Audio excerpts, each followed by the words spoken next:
यीशु मसीह के मधुर प्रिय नाम में प्रेम नमस्कार। प्रेम नमस्कार। आइए एक बार जोरदार हम लोग नारा लगाएंगे। आप लोग तैयार हैं? कितने लोग तैयार हैं? आइए एक बार जोरदार नारा हम अपने जीवित परमेश्वर के नाम की महिमा के लिए लगाएंगे। प्रेम से बोलो प्रभु यीशु मसीह की। थोड़ा सा कम ही लगाना चाहिए। एक बार और। ठंड तो नहीं लग रही है ना आप लोगों को? कितने लोगों को ठंड लग रही है? यदि ठंड नहीं लग रही तो हम लोग जोर से आवाज निकाल सकते हैं ना। और वैसे भी यदि ठंड लग भी रही है तो यदि आप जोर से जयकार करेंगे तो सारी जो ठंडी है वो गर्मी में बदल जाएगी। तैयार है? चलिए हवा भर लीजिए पेट में। प्रेम से बोलो प्रभु यीशु मसीह की। तो प्रभु आप सबको बहुत आशीष दे। आपके सुंदर जयकार के लिए सारी महिमा सारा आदर हमारे जीवित परमेश्वर को मिले। और हमारी महिला सभा को भी बहुत बहुत धन्यवाद। जब उन्होंने काउंट किया तो 22वां नंबर मेरा भी था, है ना? तो निश्चित तौर पर मेरे लिए भी आशीष की बात है कि मुझे मौका मिला और अपनी माताओं के साथ में जा सका। और प्रभु जो है हम सब किसी रीति से इस्तेमाल कर रहे हैं। हम धन्यवाद देते हैं हमारे संडे स्कूल के लिए, हमारे जवान सभा के लिए भी, साथ ही साथ महिला सभा के लिए भी। और आप सबको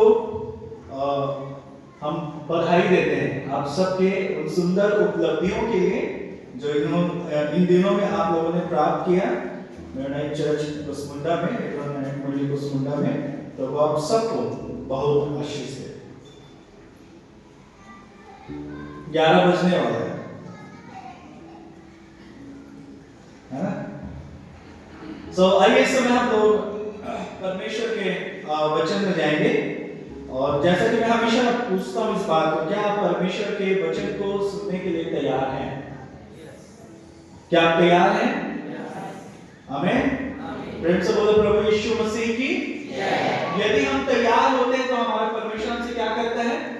बातचीत करता है। और आज फिर से हमारा जो परमेश्वर यहोवा है जो आपके और मेरे बीच में उपस्थित है, वो आपसे और मुझसे बातचीत करने जा रहा है। एक बहुत ही सुंदर प्रार्थना को आज हम लोगों ने पढ़ा है। भजन संहिता की पुस्तक उसका 5वां अध्याय और उसका पद 1 से लेकर 3 तक, है ना? भजन संहिता उसका 5वां अध्याय और पद संख्या 1 से लेकर 3 तक। आइए हम लोग इसमें थोड़े समय के लिए जाएंगे और परमेश्वर के वचन से हम लोग कुछ बातों को आज सीखने की कोशिश करेंगे। आइए हम लोग परमेश्वर के वचन को पढ़ेंगे जो हमारी बहन के द्वारा पढ़ा गया था, पास्टर जी के द्वारा इसके लिए दुआ भी की गई है। एक बार फिर से हम लोग इसको पढ़ेंगे। हे यहोवा मेरे वचनों पर कान लगा, हे मेरे राजा, हे मेरे परमेश्वर। फिर से मैं पढ़ूं। हे यहोवा मेरे वचनों पर कान लगा, मेरे कराहने की ओर ध्यान लगा।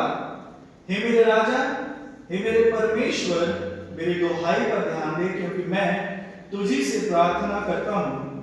हे यहोवा भोर को मेरी वाणी तुझे सुनाई देगी और मैं भोर को प्रार्थना करके तेरी बाट जोहूंगा।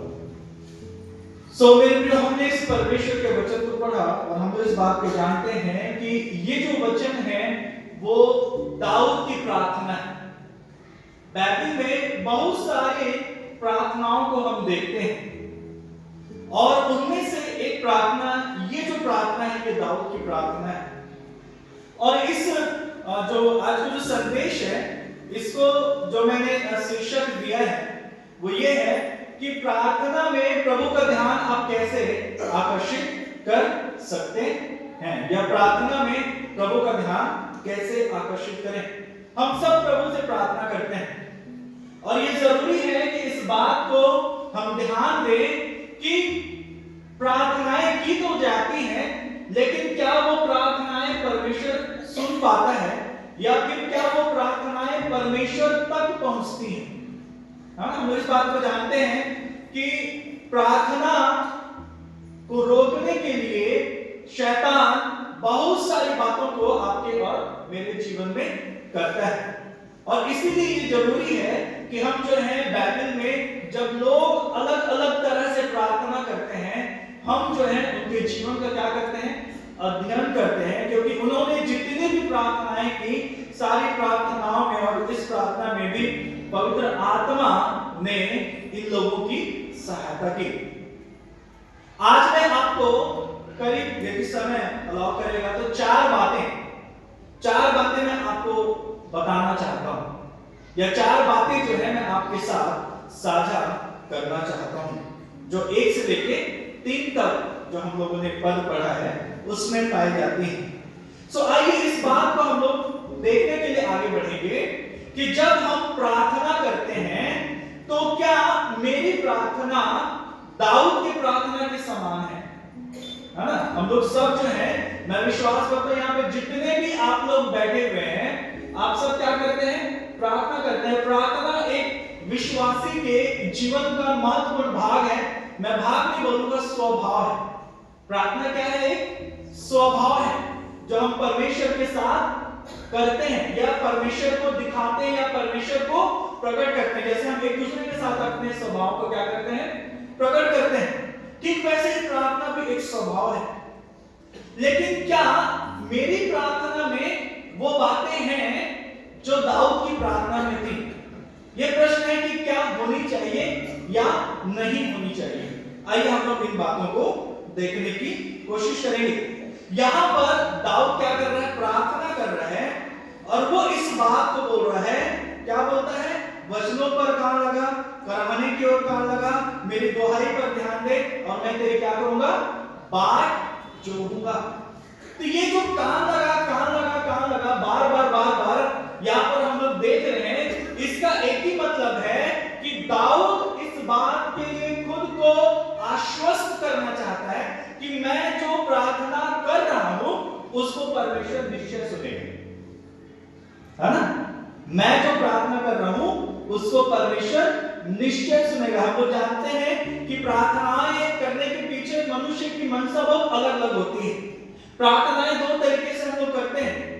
एक तो अपनी मर्जी से, अपनी इच्छा से हम परमेश्वर के सामने कुछ बातों को रखते हैं, और दूसरी जो बात होती है कि परमेश्वर के आत्मा की अगुवाई में आप और मैं क्या करते हैं, परमेश्वर से बातचीत करते हैं, और परमेश्वर उसी बात को महत्व देता है जिसमें उसकी इच्छा के अनुसार उससे कुछ मांगा गया हो। और यही बात आपकी और मेरी प्रार्थना को महत्वपूर्ण बनाती है। सो आइए हम लोग इस बात को देखें कि दाऊद किस रीति से परमेश्वर को बोल रहा है कि तू मेरे बातों की ओर क्या लगा, कान लगा। जरूरी नहीं कि आप यदि किसी को बोले हैं कि भाई मेरी बात को सुन, तो वो आपकी बात को सुन ले, जब तक वो आपकी बातों में दिलचस्पी नहीं रखेगा। ठीक वैसे ही है, परमेश्वर की नजर में यदि मेरी बातें उसकी इच्छा के अनुसार हैं, तो वो आपकी और मेरी प्रार्थनाओं को सुनता है। यहां पर दाऊद पहले वचन में इस बात को कहता है, हे यहोवा मेरे वचनों पर कान लगा, है ना? दाऊद यहां पर क्या बोल रहा है, हे यहोवा मेरे वचनों पर कान लगा। कई बार हम भी जब परमेश्वर से प्रार्थना करते हैं तो हम लोग इस बात को बोलते हैं, प्रभु तो मेरी प्रार्थना को क्यों नहीं सुनता है। या कई बार हम लोग एक दूसरे से बातचीत करते हैं तो बोलते हैं कि परमेश्वर मेरी प्रार्थना को नहीं सुन रहे हैं। और यहां पर दाऊद जो है वो क्या बोल रहा है कि हे परमेश्वर मेरे वचनों पर कान लगा। परमेश्वर कैसे बातों को सुनता है ना? ये बातें सोचने और विचार करने वाली हैं। क्यों यहां पर बोल रहा है कि मेरे वचनों पर कान लगा, मैं जो बोल रहा हूं उसके ऊपर कान लगा। इसका मतलब क्या है? आइए हम लोग इस बात को देखेंगे। एक प्रश्न है कि परमेश्वर दाऊद के वचन के ऊपर क्यों कान लगाए, या फिर आप जो बोलते हैं या आप जो अपने मुंह से शब्दों को निकालते हैं, परमेश्वर क्यों कान लगाए, है ना? यदि एक प्रश्न यदि पूछा जाए तो इसका उत्तर क्या होगा? मत्ती उसके 12वां अध्याय निकालिए, मत्ती उसका 12वां अध्याय और पद 36 में एक बहुत ही महत्वपूर्ण बात है जिसको मैं इस समय दाऊद के वचनों के साथ जोड़ के आपके सम्मुख रखना चाहता हूं। 12:36 पढ़िए किसी को मिलता है।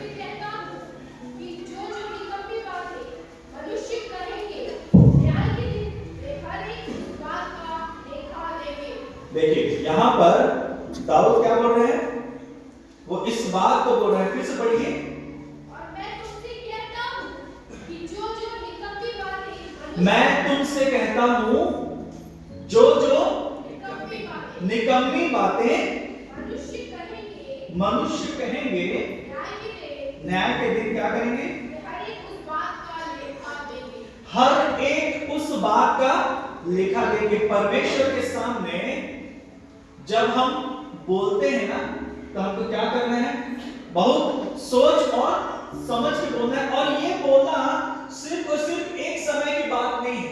ऐसा नहीं कि जब आप प्रार्थना कर रहे हैं तो उसी समय आप जो चाहते हैं वो आप बोल लें। याद रखिएगा, परमेश्वर को दाऊद कहता है मेरे वचनों पर क्या लगा? कान लगा। जो मैं बोल रहा हूं पिता उसको सुन। इसका मतलब क्या है? याद रखिए, प्रार्थना में जब हम कोई भी चीज बोलते हैं मेरे प्रियो, वो आपके और मेरे जीवन से जुड़ा हुआ है।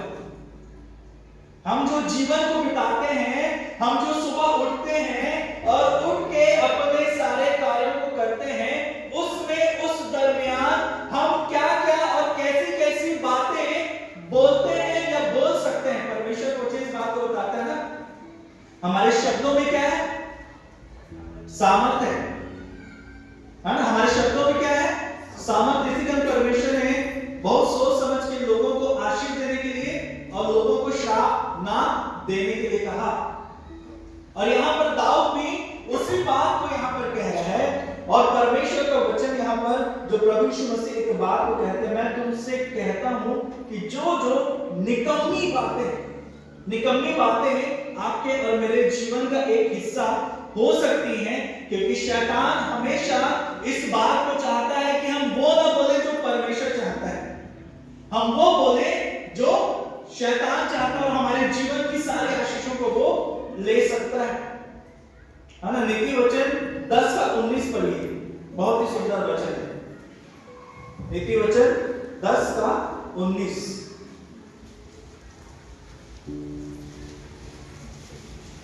पढ़िए। जहां बहुत बातें होती हैं वहां अपराध भी होता है। ध्यान दीजिए मेरे प्रियो, प्रार्थना यदि करना है तो हमको इस बात को ध्यान में रखना पड़ेगा कि निकम्मी बात बोलने का मतलब क्या आप और मैं समझ पा रहे हैं या नहीं समझ पा रहे हैं। यहां पर लिखा हुआ जहां बहुत बातें होती है वहां क्या होता है? कई बार आप देखे हो कि झुंड में जब लोग बैठते हैं, बाइबल जो है वो आपके और मेरे जीवन को बड़े ही प्रैक्टिकली तौर पे देखता है। ऐसा नहीं है कि ये कोई रीति रिवाज नहीं है, मैं बोलता कोई तंत्र मंत्र नहीं है जिसको आप जाप कर लें, नहीं। जब तक आप इसको करेंगे नहीं अपने जीवन में, परमेश्वर का वचन जो है वो आपके लिए आशीष का कारण नहीं। वो लिखा हुआ जहां बहुत बातें होती हैं, कई बार जो बहुत ज्यादा बात करता है उसकी बड़ी पूछ परख होती है ना? कई बार झुंड में भी जब हम लोग देखते हैं बैठते हैं, परमेश्वर का वचन बोल रहा है एक विश्वासी के तौर पर यदि हम कहीं पर भी बैठते हैं, लिखा हुआ जहां बहुत बातें होती वहां पर क्या होता है? अपराध होता है। उसके बाद क्या लिखा हुआ है? जो अपने मुंह को बंद रखता है वह बुद्धि से काम करता है। इसी नीति वचन पढ़िए तो लिखा हुआ है कि यदि मूर्ख जो है सही समय पर बात ना करे तो क्या कहता है? बुद्धिमान ठहरता है। और यदि कोई बुद्धिमान जो है जब उसको बोलना चाहिए वो नहीं बोलता है तो वो क्या कहता है? मूर्ख ठहरता है। हमारी बातें कैसी हैं? है ना। हम संसार में जब रहते हैं, याद रखिए मैं हमेशा बोलता हूँ ये 2 घंटे का ये जो हम लोग चर्च आते हैं ना, ये हमारे जीवन को डिसाइड नहीं करता कभी भी। जब हम यहाँ से जाते हैं और अपने अपने कार्यों में पूरे 6 दिन हम लोग जब बिजी रहते हैं और जब अन्य जातियों के बीच में रहते हैं, मसीहियों के बीच में रहते हैं, अपने कुलीग्स के बीच में रहते हैं, वहां पर हम कैसे बातचीत करते हैं, चाहे वो आपके प्रोफेशन से संबंधित हो, चाहे वो आपकी जिंदगी से संबंधित, चाहे किसी भी चीज से संबंधित हो। परमेश्वर का वचन बोलता है जो जो निकम्मी बातें मनुष्य कहेंगे अंत के दिनों में उसका लेखा देंगे, है ना। यदि हम सच में प्रार्थना करना चाहते हैं मेरे प्रियो, दाऊद बोलता है मेरे वचनों की ओर कान लगा। वो ये नहीं बोल रहा, याद रखिए परमेश्वर जब हम प्रार्थना में जाते हैं तो परमेश्वर हमारे उन सारे वचनों को तौलता है जो दिन भर हम एक दूसरे के साथ अपने एरियाज में, अपने क्षेत्रों में बोलते हैं। यदि हम चाहते हैं कि परमेश्वर हमारी बात को सुने तो निश्चित तौर पर हमें इस बात को ध्यान में रखना चाहिए। नीति वचन 15-24 जल्दी से निकाल। नीति वचन 15वां अध्याय और 26 पद क्या लिखा है? बुरी कल्पनाएं यहोवा को घृणा लगती है। हाँ, बुरी कल्पनाएं क्या लगती है? यहोवा को घृणा लगती है। हाँ, परंतु शुद्ध जन के वचन मन भावने हैं। परंतु शुद्ध जन के वचन मन भावने। बुरी कल्पनाएं, हमारे शब्द कैसे निकलते हैं जानते हैं? कैसे निकलते हैं? चाहे अच्छा शब्द बोले चाहे बुरा शब्द बोले, कैसे निकलते हैं वो? हमारी सोच, हमारे मनन, हमारे विचार के द्वारा ही वो बातें निकलती हैं। और इसी कारण यहां पर नीति वचन को लिखने वाला इस बात को बोलता है कि बुरी कल्पनाएं यहोवा को क्या लगती हैं?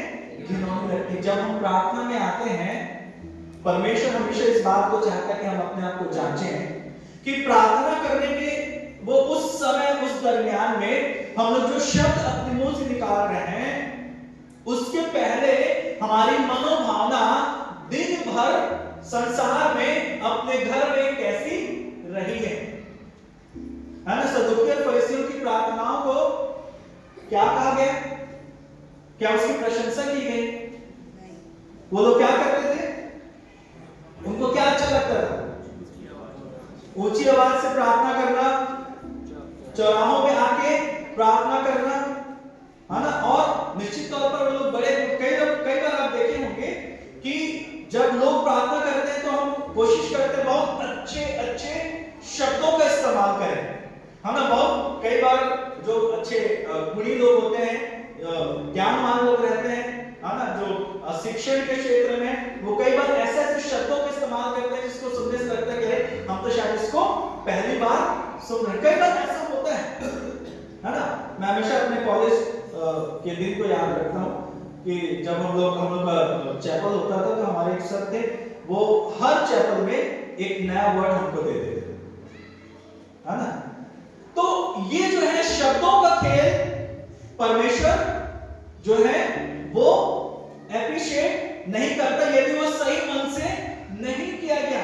हो सकता है कि हमारा हृदय जो है वो परमेश्वर के प्रति समर्पित है, लेकिन हम छोटे छोटे शब्दों का और बड़े साधारण शब्दों को इस्तेमाल करते हैं। और यदि हमारा हृदय परमेश्वर के लिए सही नहीं है तो चाहे कितने भी अच्छे शब्दों को इस्तेमाल कर ले, परमेश्वर का वचन बोल रहा है कि बुरी कल्पनाएं यहोवा को घिनौनी लगती हैं। मेरे प्रियो, याद रखिए जब भी आप प्रार्थना करने जाते हैं या जब भी हम चर्च में प्रार्थना करते हैं, उसके पहले एक लंबी तैयारी को परमेश्वर जांचता है हमारे जीवन में कि क्या हम उस तैयारी के साथ परमेश्वर के भवन में प्रार्थना करने के लिए आ रहे हैं कि नहीं आ रहे हैं। भजन संहिता 14वें अध्याय में एक व्यक्ति इस बात को कहता है, 14:1 पढ़िए, है ना। हम लोग निकम्मी बातों के बारे में देख रहे हैं। मूर्ख ने अपने मन में कहा कोई परमेश्वर है ही नहीं। क्या बोल रहा है? कोई परमेश्वर है ही नहीं, है ना। कई बार हमारे जीवन में भी ऐसी कई बार परिस्थितियां आती हैं जब हम अपने आप से बातचीत करते हैं या अपने आसपास के लोगों से बातचीत करते हैं और इस बात को बोलते हैं कि कोई परमेश्वर है ही नहीं, है ना। ये बातें दो तरीके से हो सकती हैं, या तो मैं निराशा में हूं, हताश हो गया हूं और मैंने अपना भरोसा परमेश्वर के ऊपर क्या कर दिया है, छोड़ दिया है, या दूसरी बात कि मैं परमेश्वर के अस्तित्व के ऊपर विश्वास ही नहीं करता। एक बहुत बड़ा प्रश्न है जो हमेशा हमारे जीवन में होना चाहिए कि क्या मेरा परमेश्वर, यदि इस वक्त व्यक्तिगत रीति से मैं अपने आप से पूछूं कि क्या मेरा प्रभु जिंदा है, मैं विश्वास करता हूं, है ना, हमारे लिए ये प्रश्न है, तो मेरे पास क्या उत्तर है? क्या मेरा परमेश्वर सच में जिंदा है मेरे लिए? क्या वो मेरे जीवन में जिंदा है? परमेश्वर किसके जीवन से चलता और फिरता दिखाई पड़ता है? यदि आज परमेश्वर जिंदा है, उसके लिए मसीही लोग जिम्मेदार हैं। यदि आज परमेश्वर मरा हुआ है, उसके लिए भी हम मसीही लोग जिम्मेदार हैं। याद रखिए, परमेश्वर को लोग या प्रभु यीशु मसीह को लोग किसके जीवन से देखेंगे? क्या आज भी प्रभु यीशु मसीह हर व्यक्ति के सामने जाकर प्रकट होगा कि वो उसको दर्शन देगा? है ना, पौलुस बोलता है तुम मसीह की जीवित पत्री हो। याद रखिए, यदि परमेश्वर आज जिंदा है मेरे बगल वाले व्यक्ति के लिए, तो उसके लिए भी मैं जिम्मेदार हूं। मैं ये चीजें इसलिए बोल रहा हूं क्योंकि यहां पर जो भजन को लिखने वाला है वो बोल रहा है कि मूर्ख ने कहा कि कोई भी परमेश्वर है ही नहीं। आज यदि परमेश्वर के अस्तित्व के प्रति लोग लापरवाह हो रहे हैं, मेरे आसपास, उसका सबसे बड़ा जिम्मेदार मैं हूं। और ये बात मेरी प्रार्थना में परमेश्वर जांचता है। जब दाऊद बोल रहा है ना कि हे प्रभु मेरी प्रार्थना की ओर कान लगा, तो वो इस बात को भी देख रहे हैं कि मेरे जीवन से क्या परमेश्वर लोगों में जीवता है कि नहीं। मूर्ख बोलता है कि कोई परमेश्वर है ही नहीं। हम क्या बोलते हैं? हमारे व्यस्त जिंदगी में क्या हमने परमेश्वर को जीवित रखा है? याद रखिए मेरे प्रियो, हम जिम्मेदार हैं अपनी वचनों के लिए, और कई बार वो जो वचन है वो हमारे जीवन के द्वारा लोगों तक पहुंच रहे हैं। और यहां पर बोल रहे हैं मूर्ख ने अपने मन में कहा कोई परमेश्वर है ही नहीं। अपने मन में वो कह रहा है कोई परमेश्वर नहीं है। मेरे प्रियो, यहां पर दाऊद बोल रहा है प्रार्थना में, यदि आप परमेश्वर का ध्यान आकर्षित करना चाहते हैं, हमारे मुंह के बोल बड़े महत्वपूर्ण हैं परमेश्वर के सामने, और ये बात हमारे लिए बड़ी ही जरूरी है। पहला पत्रस 3 अध्याय और उसका 10 पद जल्दी से हम निकालेंगे। पहला पत्रस 3 अध्याय और उसका 10 पद। हाँ, ध्यान से सुनिएगा भाई, फिर से पढ़ रहे हैं। क्योंकि जो कोई जीवन की इच्छा रखता है और अच्छे दिन देखना चाहता है, ध्यान से सुनिएगा, कौन है यहाँ पर जो अच्छे दिन नहीं देखना चाहता? अच्छा दिन बोलने से फिर एक जुमला याद आ जाता है ना? आप सब अच्छे दिन देखना चाहते हैं? कौन सा वाला अच्छा दिन? दो तो यहाँ पे अच्छा दिन दिख रहा है ना। एक वो चीज के लिए आप सब मुस्कुरा रहे हैं, और दूसरा यहाँ पे जो परमेश्वर का वचन बोल रहे हैं, जो अच्छे दिन देखना चाहता है। क्या लिखा हुआ है? कैसे अच्छे दिन आएंगे? क्या? अपनी जीभ को बुराई से। हाँ, अपनी बुराई से। ये बुराई करने का जो एक स्वभाव होता है ना, बड़ा कॉमन होता है ना हमारे जीवन में। कई बार हम मुंह से नहीं बोलेंगे, लेकिन मन में क्या हो जाता है, हम स्ट्रगल करते हैं ना। परमेश्वर का वचन बोल रहा है कि अपनी जीभ को क्या करो? हाँ? अच्छा ये बताइए, तो बुराई क्यों की जाती है? एकदम कॉमन प्रश्न है, एकदम प्रैक्टिकल प्रश्न मैं पूछ रहा हूं। आप मेरी बुराई यदि करें तो क्या कारण हो सकता है, या फिर आपने यदि कभी किसी की बुराई की होगी, हाँ, ये मत सोचिए कि पास्टर जी बोल रहे हैं तुमने बुराई की, तुमने नहीं, एकदम प्रैक्टिकल चीज मैं बोल रहा हूं। यदि कभी किए होंगे, एक्सपीरियंस मेरे को भी है, हाँ, तो हाँ हाँ, है ना, सामने वाले का कार्य पसंद कई बार नहीं आता है। पसंद क्यों नहीं आता है? हमारे मन के अनुसार। हाँ, हमारे अनुसार कई बार वो अच्छा भी रहेगा लेकिन हमारे अनुसार नहीं, तो है ना, बहुत बहुत सारे कारण हो सकते हैं बुराई करने के, है ना। परमेश्वर का वचन बोल रहा है क्या करो, अपने जीव को बुराई से, हाँ, है ना।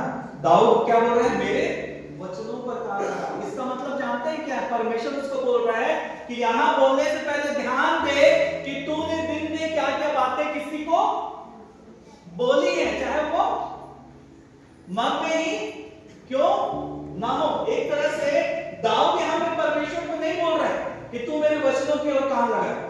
जब वो प्रार्थना कर रहा है तो परमेश्वर उससे बोल रहा है कि क्या तुझे याद है तेरे वचन कैसे थे। प्रार्थना बहुत महत्वपूर्ण है मेरे प्रियो, और यदि आप गंभीरता से देखेंगे ना तो प्रार्थना जो है वो कोई साधारण चीज नहीं है, एक जिम्मेदारी का काम है। ऐसा नहीं है कि जब मुझे मन पड़ा और मैं आके परमेश्वर के सामने क्या करूं, बोलूं और चला जाऊं, नहीं। सिंपल सी बात है, मैं हमेशा इस बात का एग्जांपल देता हूं। जब कोई बड़ा मजिस्ट्रेट या जज बैठा हुआ है न्यायालय में, उसके सामने कौन जाके जैसे पाए वैसे बात करता है ना। जब कोई बड़ा अधिकारी बैठा रहता है, चलिए दूसरे क्षेत्र में जाए, तो आप जैसे पाए वैसे जाके उसके सामने जब चाहे वैसे कुछ बोल सकते हैं क्या? जाने से पहले यदि आप आवेदन भी लेके जाते हैं तो आप 10 बार सोच के जाएंगे कि वो मेरे से क्या प्रश्न पूछ सकते हैं, तो उसकी भी तैयारी आप करके जाते हैं उसके सामने जाने के लिए, उसके सामने मिलने के लिए। तो जब हमारा परमेश्वर इतना महान है, उस संसार के अधिकारी से कितना बड़ा है, उसके सामने जब हम लोग आते हैं तो कैसे बिना सोचे, बिना समझे, बिना तैयारी के आप और मैं उससे कुछ बोल सकते हैं। कई बार परमेश्वर का वचन बोलता, दाऊद बोलता है कि मैं परमेश्वर के सामने शांत पड़ा रहता हूं। समझ रहे हैं, वो शांत पड़े रहने का मतलब प्रार्थना की बात मैं कर रहा हूं। फिर से पढ़िए बहन इसको, जो कोई जीवन की इच्छा रखता है, याद रखिए हर कोई अच्छा जीवन जीना चाहता है ना,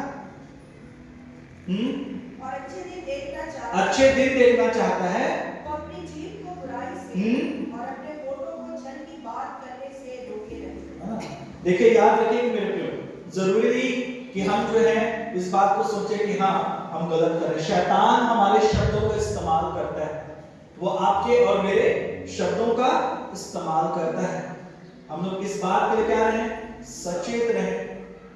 दाऊद बोलता है मेरे वचनों की ओर कान लगा पिता, और परमेश्वर बोल रहा है कि मैं तेरे इन एट द मोमेंट बोले गए वचनों की ओर कान नहीं लगा रहा हूं, लेकिन जिस तरफ से तू आ रहा है और मुझसे प्रार्थना कर रहा है, मैं तेरे उन बोले गए शब्दों की ओर ध्यान लगा रहा हूं। इसी का 4वां अध्याय और उसका पद 11 पढ़िए तो क्या लिखा हुआ है, यदि कोई बोले तो ऐसा बोले मानो परमेश्वर का वचन है। एक मसीह होने के नाते हमारे शब्द चर्च में, हमारे शब्द हमारे घर में, हमारे शब्द हमारे कार्य क्षेत्र में कैसे होने चाहिए, जैसे वो परमेश्वर का। अब एक बात है कि कैसे बोलेंगे नहीं कि परमेश्वर का वचन क्या है, इसका मतलब समझ रहे हैं क्या है। परमेश्वर इस बात को चाहता है कि वो आपकी जुबान को नियंत्रित करे कि आपको आपके लोगों के सामने क्या बोलना है। दो चीजें इसमें, आप अपनी बुद्धि से हो सकता है बहुत तैयारी से बहुत कुछ बोल पाए, लेकिन इस बात को महसूस करिए यदि परमेश्वर आपके साथ खड़ा होकर अपनी अगुवाई को आपके कार्य क्षेत्र में दे रहा है कि आप कुछ बोले, उसमें और आपकी बुद्धि से बोले हुए शब्दों में बहुत अंतर उत्तर है ना? यदि कोई बोले तो ऐसा बोले जैसा परमेश्वर का वचन है। मेरे प्रियो, हमारे बोल कैसे हैं और हम बोलने के लिए क्या तैयारी करते हैं? क्या प्रभु हमारे साथ रहता है हमारे क्षेत्र में? ये बात बड़ा महत्वपूर्ण है। एक आखिरी स्थल निकलवा के मैं खत्म करूंगा क्योंकि टाइम जो है वो हो रहा है। इफिसी उसका 6वां अध्याय और उसका 19वां पद पढ़िए।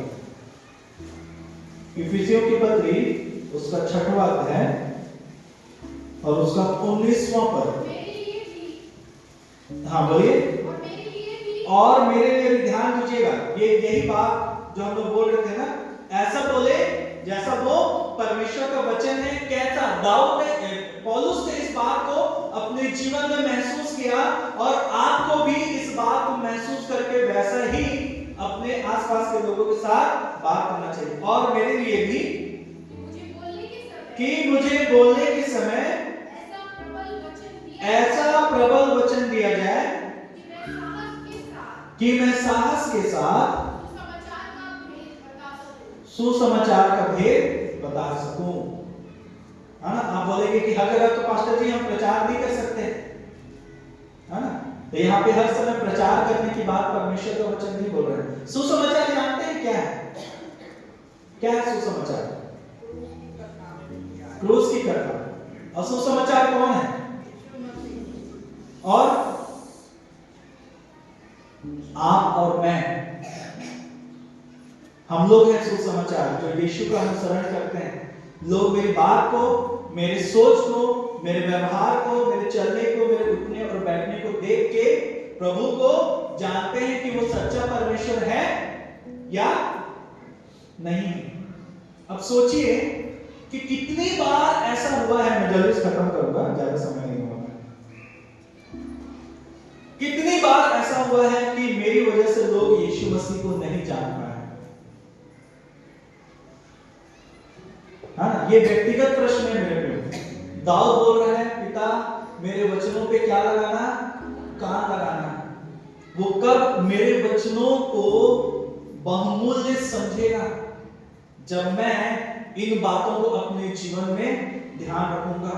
है ना? मूर्ख ने कहा कोई ईश्वर नहीं। मेरे जीवन से कई बार कई लोग प्रभु यीशु मसीह को नहीं जान पाए हैं या उन तक प्रभु का प्रेम नहीं पहुंच पाया है। जरूरी नहीं कि आप इस बात को बोले कि भाई तुम अपना सब कुछ छोड़ के, अपना जीवन छोड़ के इसमें आ जाओ, मसीहत में आ जाओ। नहीं, आप क्या करते हैं? उसके साथ उठते हैं, उसके साथ बैठते हैं, उसके साथ आप बातचीत करते हैं। क्या प्रभु का स्वभाव आपके और मेरे जीवन में दिखता है?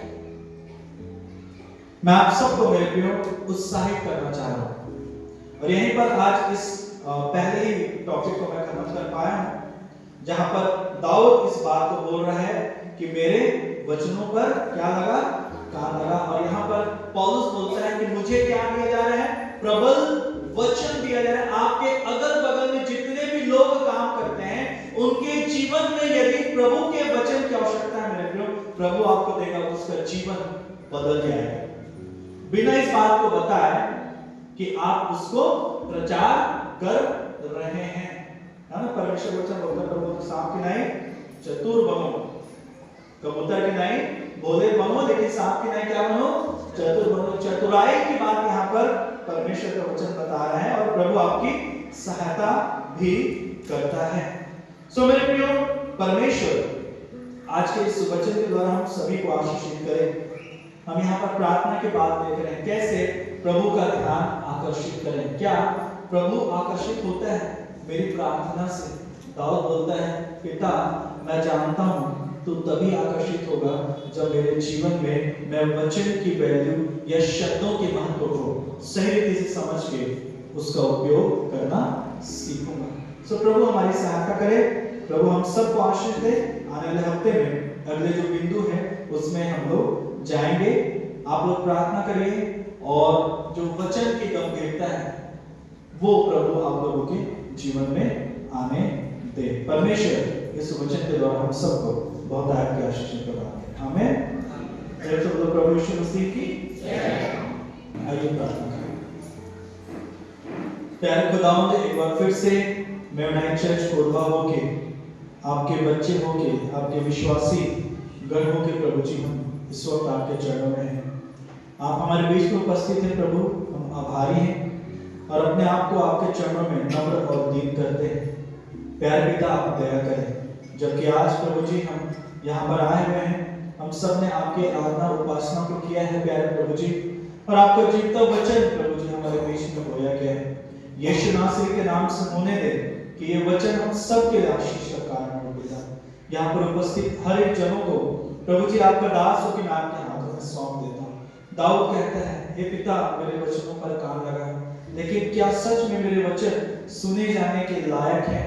ये एक प्रश्न प्रभु जी हम सब के सामने है, और आज हमने इसी बात को प्रभु जी आपके वचन से सीखा है। प्रभु जी हमारे अविश्वास का उपाय करें पिता, और हमारे विश्वास को बढ़ाएं प्रभु, हमें आपके लायक बनाएं।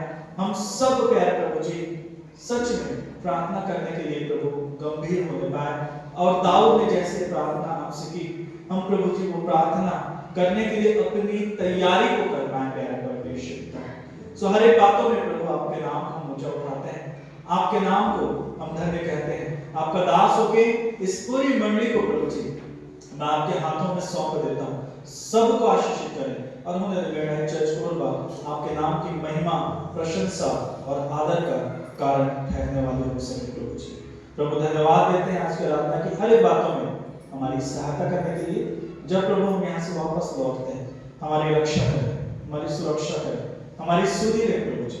और प्यारे परमेश्वर, यदि आपकी इच्छा हो तो होने दे प्यारे परमेश्वर, जब हम कल फिर से अपने दैनिक कार्यों में जाते हैं, पूरे हफ्ते भर हमारे साथ रहें, और जो बातें आज हमने सीखी अपने शब्दों के बारे में, उन बातों को सीख के प्रभु जी गवाही का कारण ठहरते हुए अगले रविवार को यहाँ पर आके हम सब गवाही देने वाले बन सके प्यारे परमेश्वर। सारी बातों में आपके नाम को ऊंचा उठाते हैं, आपके नाम को हम धन्य कहते हैं पिता, और बड़ी नम्रता के साथ हमें से प्रत्येक के आत्मा प्राण और देह को आपके हाथों में सौंपते हुए मिलके ये यीशु मसीह के जीवित और सामर्थ्य नाम से मांग लेते हैं, सुन ग्रहण कर लें। आमीन।